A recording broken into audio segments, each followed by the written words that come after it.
Et surtout, pour moi, le plus important de ce bilan, c'est de ne pas se laisser submerger par un sentiment d'échec. On a, encore une fois, souvent l'impression qu'on n'avance pas, qu'on est en retard, mais je suis sûre que tu as progressé, parfois même sans t'en rendre compte. Tu écoutes le Café des auteurs, le podcast qui t'aide à écrire ton roman et à trouver l'inspiration chaque lundi matin. Moi, c'est Ingrid Lemaire.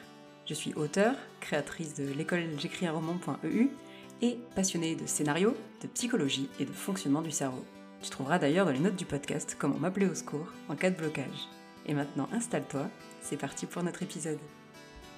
Hello collègue écrivain, bienvenue dans cet épisode où, ça y est, on va faire le bilan de ton année d'écriture et voir comment fixer tes objectifs pour 2025.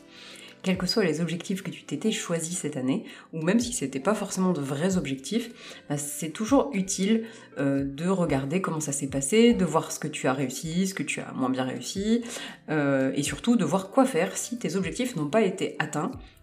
On va aborder tout ça avec bienveillance, prends un carnet et c'est parti pour une petite rétrospective constructive et motivante.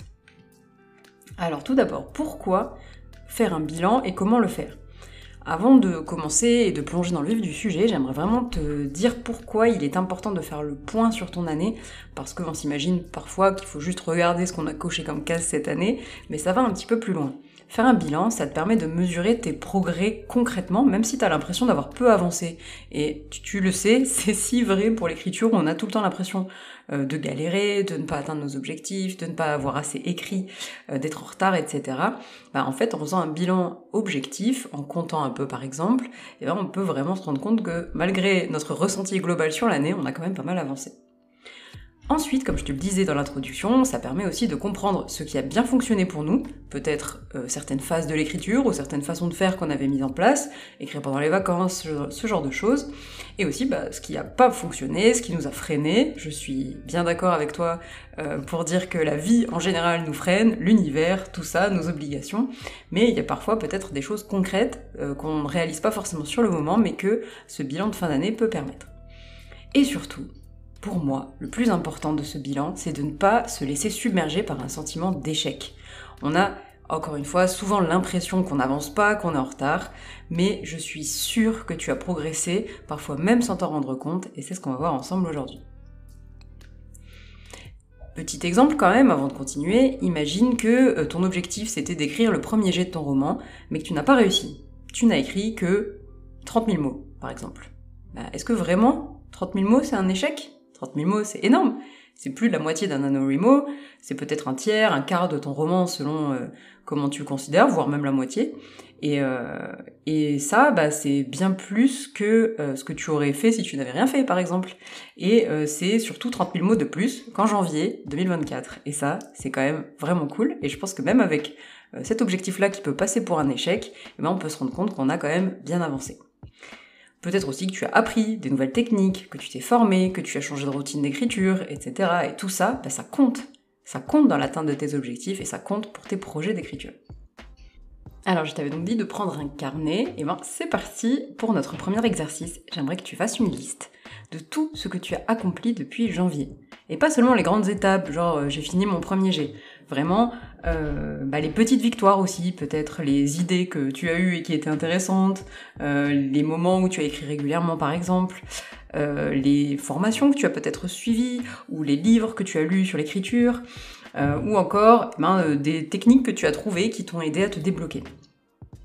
Je vais pas te donner d'exemple, je pense que tu vois à peu près ce que je veux dire, donc je te laisse prendre ton carnet et essayer de noter le plus de victoires possible. Vraiment, si tu as une page de carnet, essaye de la noircir au maximum. Alors, qu'est-ce que ça t'inspire cet exercice ? Est-ce que tu te rends compte de peut-être tous les progrès que tu as accomplis et est-ce que peut-être ça t'aide à surmonter un petit peu le sentiment ou peut-être que tu n'as pas atteint certains objectifs et qui peuvent un peu noircir le tableau. Et j'espère que du coup cet exercice t'aide à, malgré ces petites taches obscures, à voir un peu que le tableau global est très positif et que tu as beaucoup progressé cette année. Deuxième exercice maintenant, j'aimerais que soit que tu reprennes tes objectifs de l'année dernière, ou peut-être simplement que tu fasses la liste des différentes choses que tu as faites cette année, mais tu vois 3-4 trucs, on va dire des gros objectifs cette fois-ci, et qu'ensuite pour chacun d'entre eux, tu notes ta fierté sur 20. Et c'est tout. On se demande pas si l'objectif est atteint à 100%, s'il te manque encore des trucs, etc. Simplement, note ta fierté sur 20 par rapport à ces objectifs-là. Est-ce que tu as tout donné? Est-ce que tu t'es surpassé, etc. En tout cas, à toi de voir à quelle note ça correspondrait, ce que tu as pu donner par rapport à ce projet-là. Quand tu reliras le résultat à cet exercice, je pense que tu verras qu'en fait, malgré peut-être les imprévus, malgré peut-être l'impression de pas avancer, tu es malgré tout très fier de toi parce que tu as tout donné à certains moments pour atteindre tes objectifs. Et n'oublie pas que finalement, c'est ça le principal. Parce qu'il y aura toujours des imprévus. Par contre, ce qui compte, c'est comment toi, tu te comportes face à ces imprévus. On passe à la deuxième partie de cet épisode, comment faire quand on n'a pas atteint ses objectifs. Parce que oui, c'est ça un peu le problème de ces bilans, c'est que ça peut aussi être un rappel de tout ce qu'on n'a pas réussi cette année et être un moment pas forcément très agréable. Et non, on ne va pas partir dans la culpabilité et l'autoflagellation. Déjà, j'espère qu'avec l'exercice des fiertés, tu y vois un petit peu plus clair aussi là-dessus. Mais on va quand même analyser un petit peu tout ça parce que peut-être que ça peut t'aider pour l'année prochaine.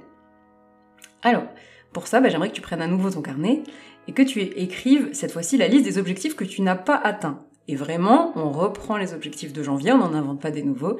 Et tu pourrais écrire « Je voulais faire ça, genre finir mon premier jet, mais je n'ai... » et de mettre que tu as atteint à la place. Mais je n'ai écrit que les 3/4. Je voulais écrire tous les jours, mais j'ai fait ça que pendant un mois, etc. Ok ? Et maintenant, j'aimerais que tu te poses ces questions pour chacun des objectifs non atteints. Alors, 1. Pourquoi est-ce que je n'ai pas réussi ? Est-ce que c'est par manque de temps, d'organisation, l'objectif était trop ambitieux, et que c'est vraiment d'écrire la réponse pour chacun de ces objectifs non atteints. Donc je te laisse faire. Et maintenant, j'aimerais que tu répondes à la question suivante. Est-ce que cet objectif était vraiment important pour moi ? Pour moi-même ? Pas pour respecter un conseil d'écriture un peu lambda que j'ai vu quelque part sur Instagram, vraiment pour moi.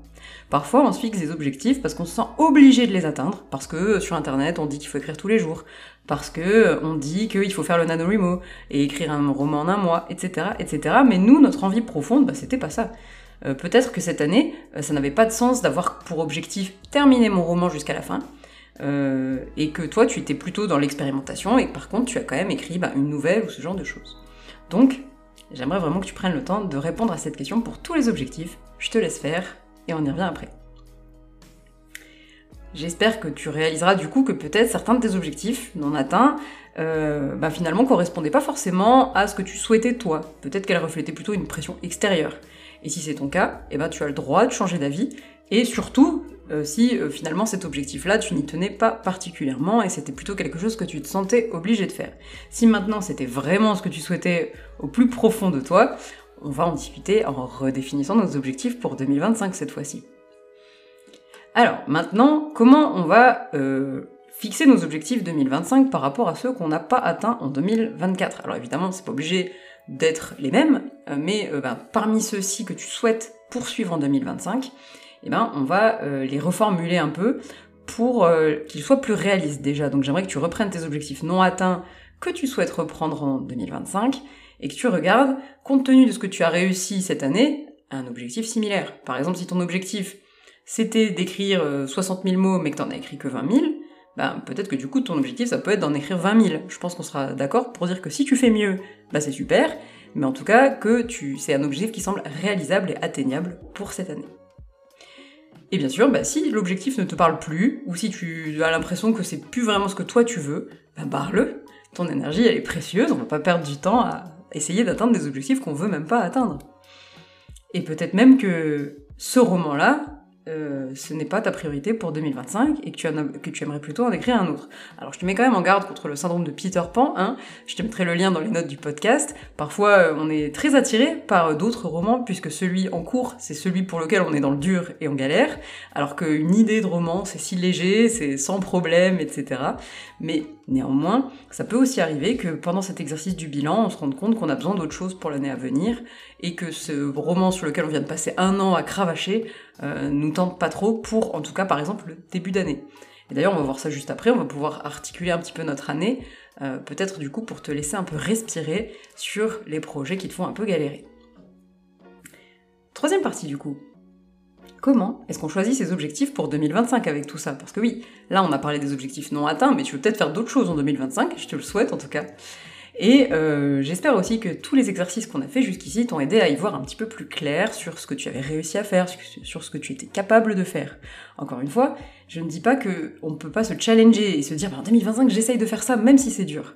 Par contre, regarde quand même avec objectivité ce que tu viens d'écrire jusqu'ici, ce que tu as réussi à faire en une année peut-être normale pour toi, j'ai envie de dire du point de vue travail, etc.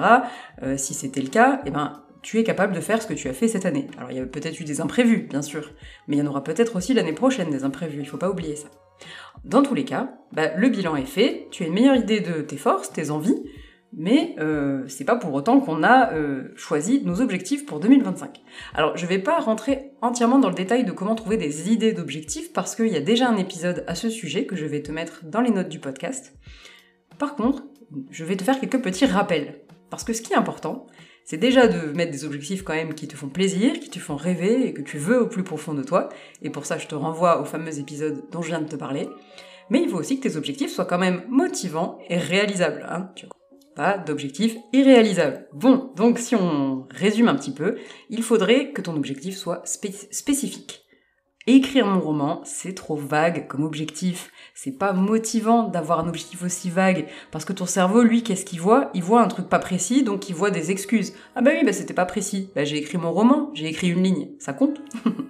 Donc je te conseille plutôt des objectifs du style écrire, par exemple, soit le premier jet de mon roman avant je sais pas quelle date, quelque chose de faisable, ou écrire 1 heure par jour, ou, alors j'ai pas dit que ça c'était réalisable, c'est concret en tout cas, on sait qu'on a écrit 1 heure par jour. Ou encore, écrire 10 chapitres de mon roman, par exemple. Bien sûr, comme je te le disais, on va fixer des échéances raisonnables. Donne-toi un peu plus de temps que possible pour compenser les imprévus. Par exemple, si tu te dis, normalement j'écris à peu près ce genre de premier jet en 3 mois, mets-toi une échéance à 4 mois. Comme ça, si jamais il y a des imprévus dans ta vie, ils seront pris en compte et ton objectif restera motivant. Et enfin, prévois des pauses. Je t'en parle assez régulièrement, mais c'est pas facile quand on se retrouve face à nos objectifs pour l'année de se dire « Et si je me mettais 1 mois de pause par-ci par-là ?» On a l'impression qu'on va rater des choses. Mais n'oublie pas que l'écriture demande beaucoup d'énergie. Inclure des périodes de repos dans un petit peu ton calendrier de l'année, ça t'évitera l'épuisement. Et en plus, ça donnera des bonnes idées. Et pour ça, je te mets encore un épisode dans les notes du podcast sur justement les fameuses pauses et à quel point elles font du bien. De manière concrète, tu peux aussi te dire, après chaque gros objectif atteint, je vais mettre 2 semaines de pause, par exemple. Alors, je te propose à nouveau un petit exercice. Pour cela, je te laisse prendre ton carnet et noter peut-être environ 3, on va dire 2 à 4 objectifs principaux pour l'année 2025. Ça peut être de finir un premier jet de roman, ça peut être de faire une première vague de correction sur un roman, les corrections de fond par exemple. Ça peut être de suivre une formation d'écriture pour t'améliorer, ça peut être d'envoyer ton manuscrit à un bêta-lecteur, bref, tu vois l'idée. Et ensuite, très important, note pourquoi ces objectifs sont importants pour toi. Ça te motivera quand tu auras des moments de doute ou des moments de découragement. Par exemple, si c'est envoyer mon manuscrit à telle maison d'édition, note pourquoi tu veux faire ça. C'est quoi? C'est pour le voir dans la vitrine d'une librairie un jour? C'est pour signer ton contrat? C'est pour rencontrer un éditeur avec qui tu vas travailler sur le manuscrit? Rencontrer des lecteurs, etc. Qu'est-ce qui te fait vibrer dans cet objectif? Et enfin, dernier exercice, on va planifier un petit peu ton année. Alors même si tu es allergique à la planification, je le sais, ça existe, c'est un profil répandu d'ailleurs chez certains auteurs, mais on peut peut-être estimer un petit peu tout ça, même si tu suis pas du tout ce planning au final, ça permettra juste de voir si tu n'as pas été trop ambitieux dans la définition de tes objectifs. Par exemple, tu peux, avec tes 3 objectifs, ou 2 ou 4, estimer un petit peu combien de mois, combien de temps ils vont te prendre. Il y en a qui vont peut-être prendre plutôt 2 mois, d'autres peut-être plutôt 6 mois, et donc donne-leur une durée, et puis, essaye de les mettre sur un gros calendrier de l'année, alors vraiment en général, c'est quelque chose qui prend 2 lignes. Par exemple, de janvier à mars, je fais le premier jet de mon roman, ensuite je prends 2 semaines de pause, ensuite de mi-mars à fin octobre, je fais les corrections, bref, t'as compris. Donc encore une fois, n'oublie pas les marges de sécurité, si tu estimes que ça va prendre temps, essaye de rallonger un petit peu, rajoute 1 mois ou quelques semaines, pour être sûr d'avoir une marge en cas d'imprévu, et bah voilà, est-ce que du coup ça rentre dans une année? Est-ce que tu as l'impression que cette année va être infernale? Ou au contraire, est-ce que tu te sens serein et motivé pour attaquer 2025 avec ces objectifs-là? Même si tu ne suis pas forcément ce planning-là, je sais qu'il y a des auteurs qui trouvent motivant et stimulant de travailler sur 2 projets en même temps, alors que chez d'autres, comme moi par exemple, c'est vraiment impossible. Notre cerveau bloque sur un seul projet et c'est pas du tout un problème. J'ai un dernier petit conseil pour toi, on peut pour s'organiser dans ces objectifs d'écriture, utiliser des outils numériques comme Trello ou Notion, et je te propose 2 tutoriels que je te mets dans les notes du podcast, ou simplement un agenda, un planning, papier, etc. Et ça peut être aussi motivant parce que le côté papier, on peut par exemple afficher notre planning d'écriture au-dessus de notre bureau, pour le voir toute l'année et ne pas perdre de vue nos objectifs. Et enfin, mon dernier conseil, planifie des récompenses quand tu auras atteint tes différents objectifs. T'as vu, je n'ai pas dit si, j'ai dit quand, parce que ces objectifs, ils sont bien définis, bien planifiés, donc tu auras le droit de t'accorder des récompenses. Et peut-être que tu peux choisir des récompenses plus importantes selon la taille de l'objectif aussi. En conclusion, on va prendre un moment pour apprécier encore une fois tout le chemin parcouru cette année. Je suis sûre que c'était pas parfait, je suis sûre que l'univers s'est acharné sur toi et t'a mis des imprévus dans tous les sens, mais ce qui est sûr, c'est que tu as avancé et c'est ça qui compte.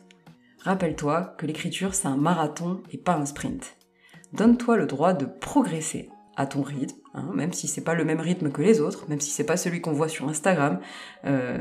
Donne-toi le droit d'être fier de chaque mot que tu as écrit sur ton manuscrit et de croire en tes rêves d'écriture. Et je te remercie d'avoir écouté cet épisode, d'avoir passé ce moment avec moi. Si cet épisode t'a aidé à planifier ton année, tu peux le partager avec un collègue auteur. Et moi, je te dis à la semaine prochaine au Café des auteurs. Je t'abandonne pas, même pendant les vacances. Merci beaucoup d'avoir écouté cet épisode jusqu'au bout. S'il t'a plu, tu peux me laisser une note sur Apple Podcast ou Spotify, ça m'aidera énormément à faire connaître le podcast. Et si tu souhaites me poser une question sur l'écriture, me donner ton avis sur l'épisode ou juste écrire avec la communauté J'écris un roman, rejoins-nous sur j'écrisunroman.eu/hello. À la semaine prochaine!